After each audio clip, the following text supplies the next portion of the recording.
പക്ഷേ ഇപ്പം കണ്ടിന്യൂസ് ആയിട്ട് ഇങ്ങനെ വരികയും ഇപ്പോൾ അത് പോകാതെ നിൽക്കുന്ന ഒരു സാഹചര്യമാണ്.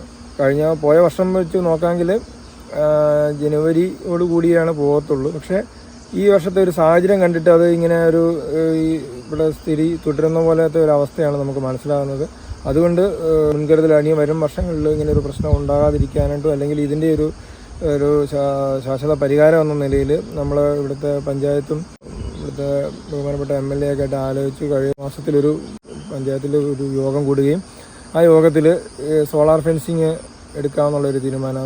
6 കിലോമീറ്റർ 400 മീറ്റർ മണക്കയം മുതൽ ചിറ്റാറ് സീതത്തോട് വരെയുള്ള ഈ റബ്ബർ തോട്ടം മേഖലയാണ്. കാരണം നമുക്ക് ഓപ്പോസിറ്റ് സൈഡ് എന്ന് പറഞ്ഞാൽ വനമേഖലയാണ്.